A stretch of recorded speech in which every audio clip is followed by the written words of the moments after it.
morning, everybody. What's happening around Twitterville and all across the globe?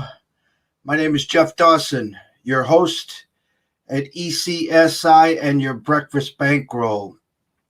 And today we'd like to bring in our other partner in crime from the palm tree state of sunny Florida, Mr. Scott Webb.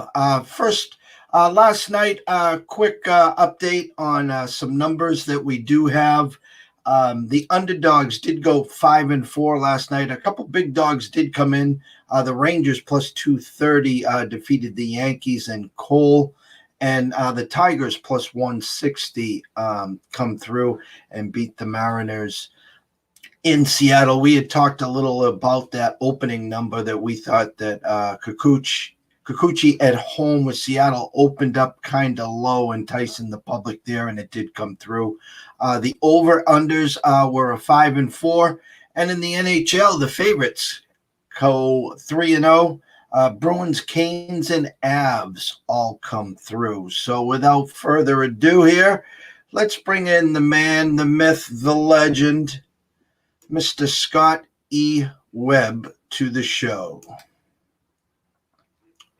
Let's see if we can get him up here. Don't blame the editor here.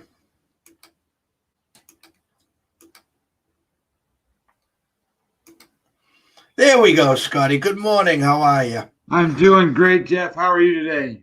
We're doing good. I had a great debut yesterday. It was nice to see. We're getting the kinks out here. We are definitely progress, not perfection. But it was nice to see a lot of people did reach out to us after. And I do suggest to anyone listening on any of the social media platforms, any questions, comments, concerns, anything you'd like us to add, send us a direct message, send us an email, anything that can help us help you. So how about yourself, Scott? No, I had a good night last night. I mean, I only played one game. It was kind of light in Major League Baseball, and I couldn't pass up the White Sox, the left-handed pitcher thing, and they buried them. So I was in on that one. I have to say, I raised my hand. We went 1-1 yesterday. We dove in with the Angels, which was, with the Angels, as you know, no lead safe for them, even though they got Iglesias in the back end there. But they got out early. Trout left the game, and they held on. But disappointed because we talked about it here yesterday. The Giants. We leaned Giants. There was some nice reverse line movement on them. Excuse me.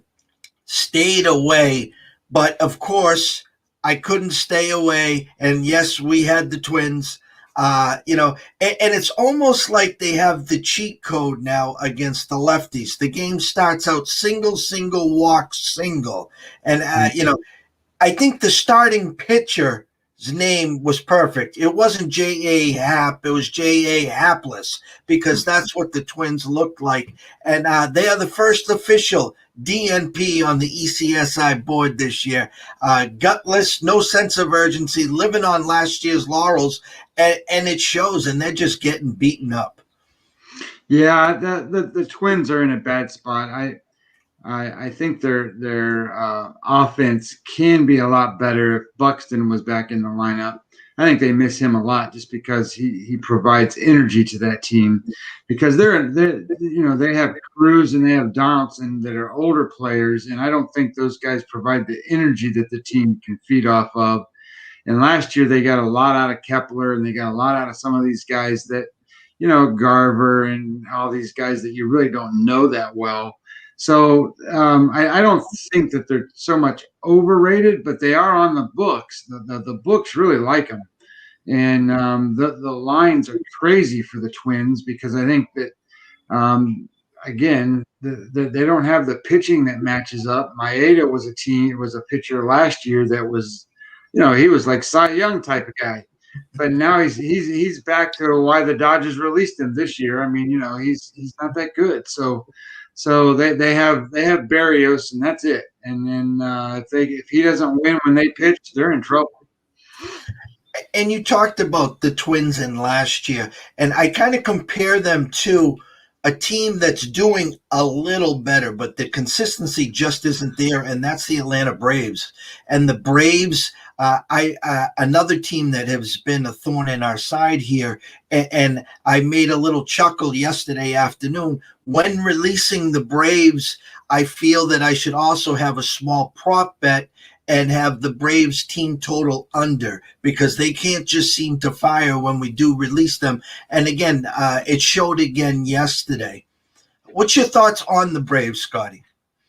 Well, it's kind of an interesting team because last season they were probably saved a lot by the bullpen.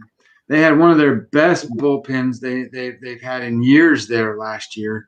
The starting pitching was ranked, I think, 28th in all of baseball. When you think about how the pitchers are with Fried and Soroka and some of those guys, and you sit in Anderson and you sit there and you think that, well, how can they be 28th? Well, those guys took a long time to meld.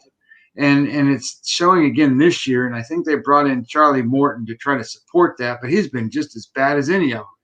So their starting pitching is bad, but they also lost the guys in the bullpen. So they don't have that to save them, and the offense has to carry them, and the offense hasn't. Acuna's been in and out. Albies hasn't been what he was, and I don't think Freeman's been playing up to MVP quality. And then when you start to look at what's the other guy's name? The outfielder, left fielder from the Cardinals they got. When you put him in, and he doesn't hit, I think that the whole team is in kind of a funk. And the injuries hasn't helped and all that kind of stuff. But that team was really made up of the bullpen last year. Those kids only had to go 5 innings, and then the bullpen would come in and kind of help them out, and the offense would carry them. This year, they're not getting any of that, and it's a very competitive NL East. So I think that they're going to have to do something else to try to get some wins under their belt. Okay, and lastly, with your numbers and how you rate and come up with information for your sides of the games, smoke and mirrors, can they keep it up? I know what your first words will be is the lack of starting pitching, but give us the Scott Webb report on the San Francisco Giants. Well, I like the Giants. I last year is kind of weird because last year the team was a good offensive team, not a good pitching team. This year they've got 3 starters that are doing really well, and Kevin Gausman is as well as almost any pitcher in the league. So when you start to look at what he's doing, and then you have Wood, who has come over from the Dodgers, giving him a chance. I mean, he was good when he was with the Dodgers. He was good when he was with the Braves before he was with the Dodgers. So he's not a bad pitcher. And then DeSclafani's come all the way around now. I mean, he started out as a Marlin and then became a Red. He got hurt, and now he's back to his velocity, and he's throwing really, really well. I don't know that he's going to sustain that number, but you got some guys like Cueto that's still around. Logan Webb pitched really well yesterday. So when you start to think about what they're doing, the problem with the Giants isn't that they're not a good team. It's the division they play in. They've got to try to catch the Dodgers, and I know the Dodgers are behind them right now, and the Padres. But it won't be long before those 2 teams are ahead of the Giants, just because of the offense and the consistency and the power that goes with what those teams provide. It would be interesting to see if they can hang around and get into a wild card, because those 3 pitchers at the top might be able to hold them in a wild card or in the playoffs. Okay, so before we dive into a few games today, what I'd like to do is show some overnight action, some numbers that have moved, and maybe you can take what we're seeing into your process and what you see so far this morning. Unfortunately, there is a gentleman called Undecided that seems to be pitching in 5 games so far today. But we're going to see if we can take a look at the overnight numbers and see what we can come.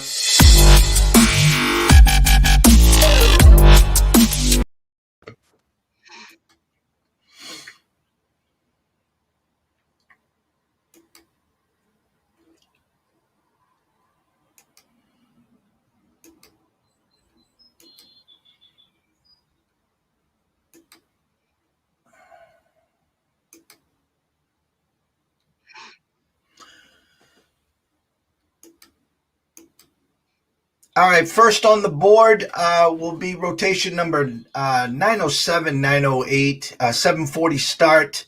Washington at the Chicago Cubs. I have Corbin versus Davies.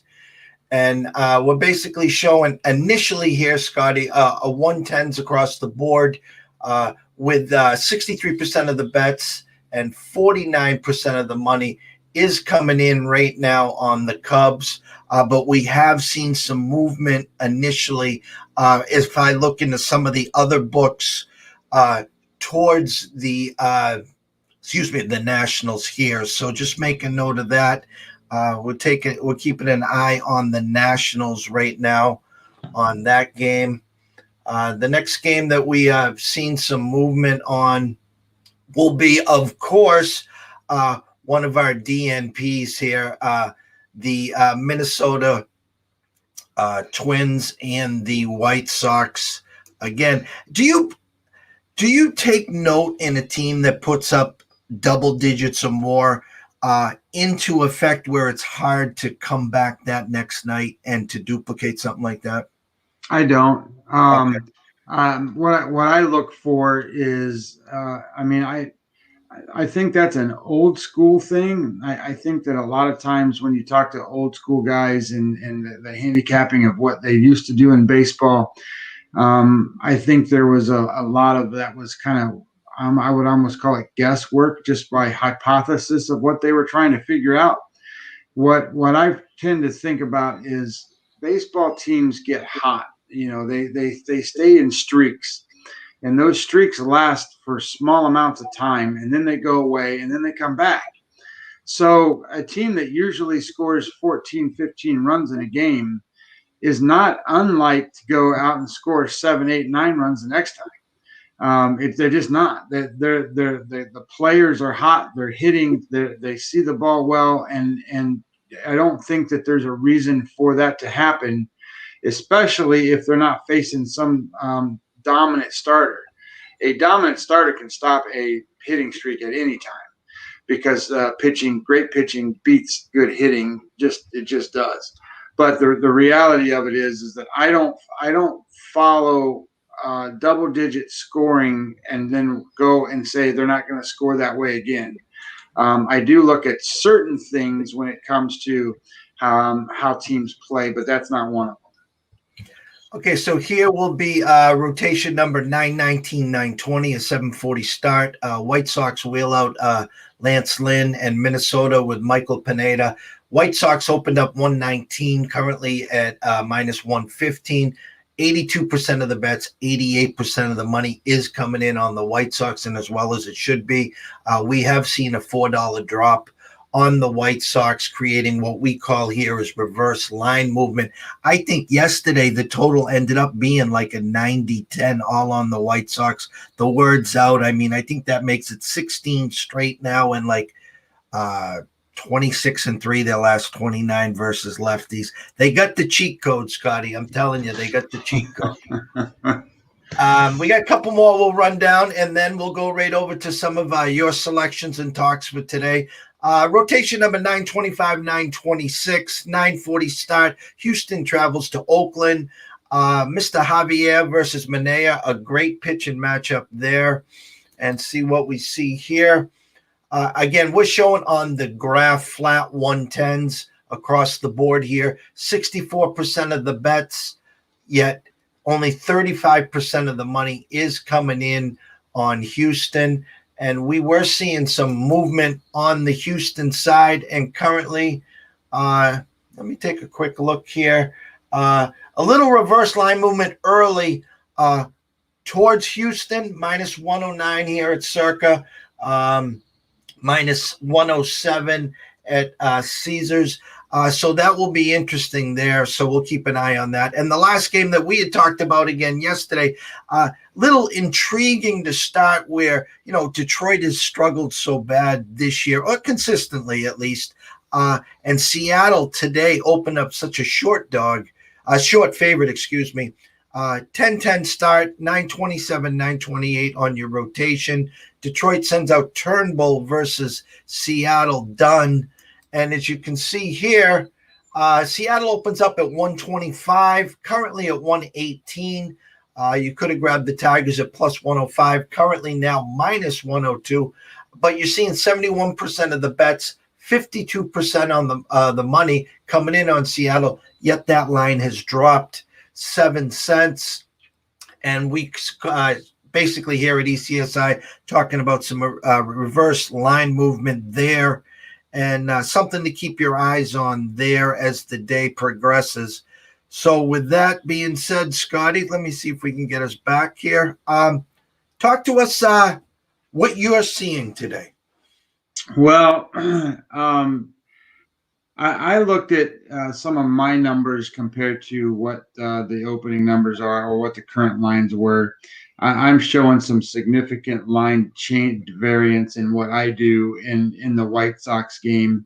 I can't not play the White Sox again today. I've got to play them. This is Lance Lynn. Lance Lynn is one of the best pitchers in the American League. He's not a top tier guy, or I shouldn't say not top tier. He's not the elite guy. There's 3 elite pitchers in Major League Baseball today, and that's DeGrom, Garrett Cole, and Shane Bieber. And then you've got a handful of guys just under that, with the 2 guys in Milwaukee and Woodruff and whatever the other guy's name is at this moment, I forget. And then you have guys like Lance Lynn, who kind of fall in just under those guys. So he's cream of the crop kind of pitcher, and he's facing a team in Minnesota that is struggling, and they're going to throw out Pineda, who's not a terrible pitcher, but he's just a bit above average. So you've got a big advantage on the pitching mound, and then statistically speaking, you've got the number 1 offense in baseball with the Chicago White Sox, and the other part of it is you got to weigh in bullpens. If you're not factoring bullpens, you're not really looking at the full game. And Minnesota ranks 28th on the bullpen out of 30 teams.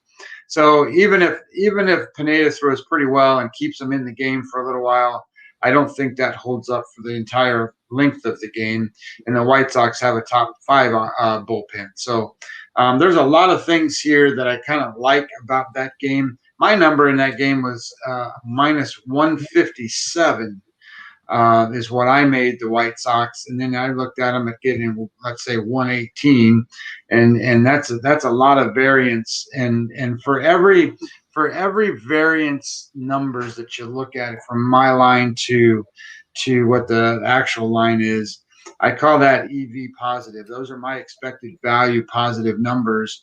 And when you have a variance in the neighborhood of say it's even 5% or 5 points, every 5 points is almost worth 2%. So in this particular situation, you're talking about almost 40 points. So you're looking at 8-9% variance, positive edge expectancy, and I have to bet those points. That's just a value play in a lot of ways. The numbers don't really come out to where Lynn is the most dominant pitcher expected today.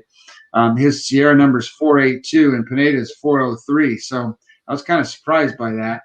But the one thing that I did like is that his whip rate's 103 and Pineda's 156. So when you put guys on base at a 1.5 clip, that means that there's going to be an opportunity for the White Sox to score and lesser of an opportunity for the Twins.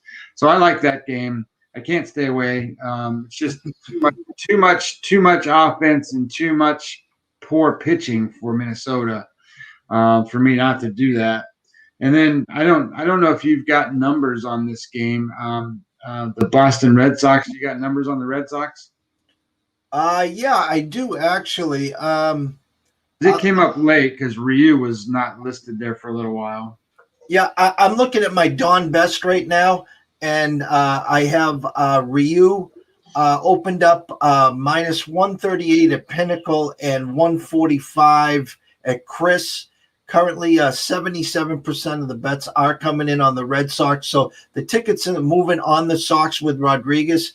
I currently have basically looking like 132, 133 minus on Toronto. Do see a 140 at the Win and a 135 on the Mirage. So somewhere in that 133 to 135, Scotty. Yeah, I listed it that I saw the number kind of at the beginning at 130 for Toronto, but I made the line 112 for Toronto. So that puts some value under the Boston side of things. And when I started breaking down the pitchers, one of the interesting things here is the Red Sox are 9-4 against left-handed pitching. Against That's not what the White Sox do, but that's still a great number.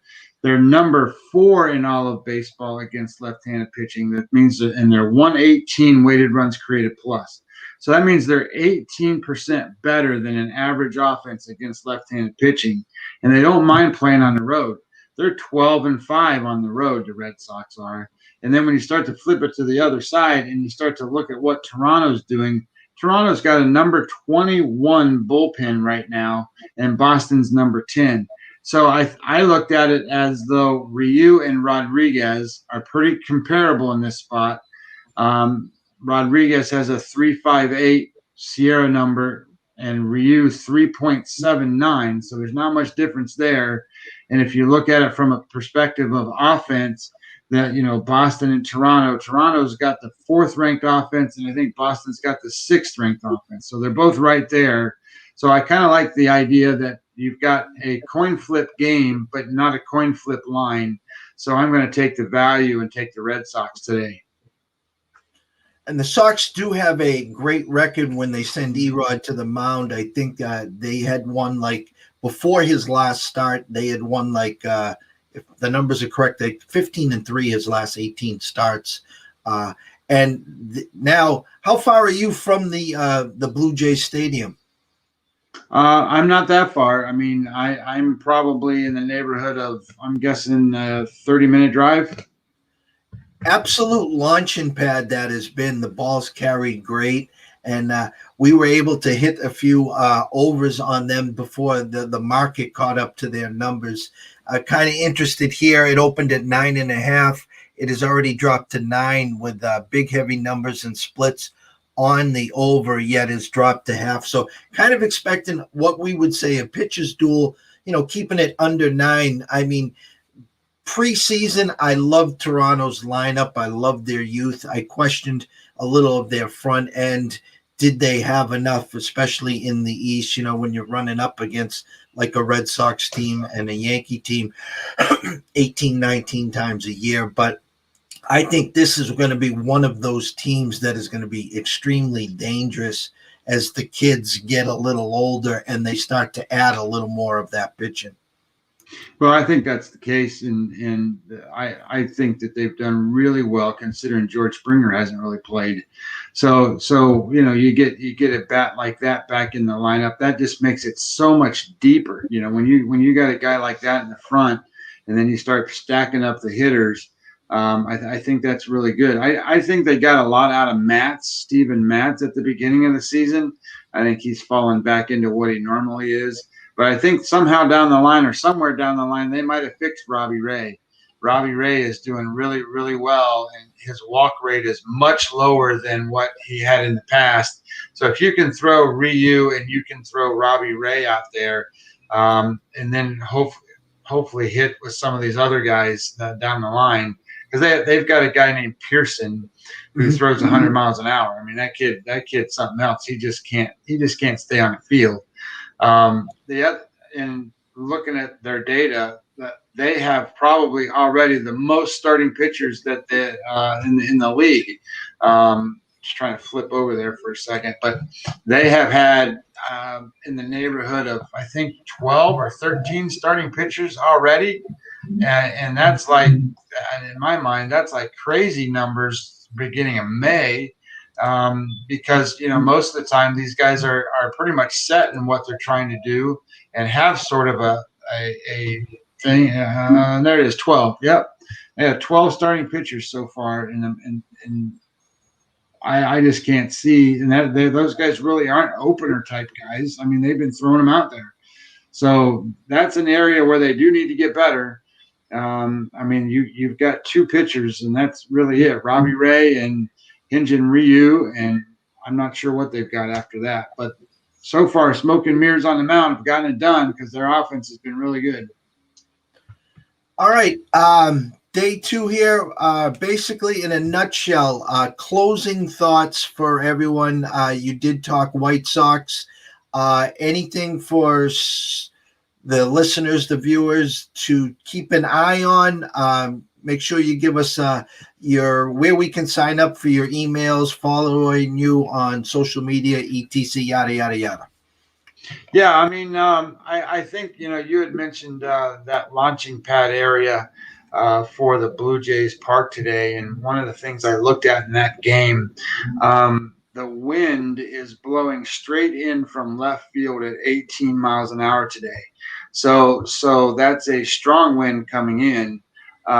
So I try to think about that in terms of taking away a little bit of the power from what the Blue Jays could throw out there. So I'm not saying that that's an indication that you want to bet under, but I do think that it's an indication that you're going to need to be some stringing some hits together in that game. But in terms of where you can catch me, it's on my website, www.mlb-daily.com. Just click a link in there and put in your email address, and everything that I put out on social media will come to your email box, including my daily lines and the things that I put out every day, and any kind of articles and things that I would write also are on there. Or you can follow me on Twitter. That's at Webby20MLB. And Jeff, I think it was a great show again. I just need to make sure that I get some coffee. Yes, again, what we're trying to do here is to educate. We're trying to give everyone here a quick look in the morning on what happened the night before, give them an analysis of what we saw overnight with some actual line movements, some reverse line movements, sharp action. And then, again, it's just like the stock market here where we're just following the numbers as it goes the rest of the day. And that's what the books, the casinos all want. Where's the number going to be set, and what is the public going to do for it? And I'll actually leave with this note.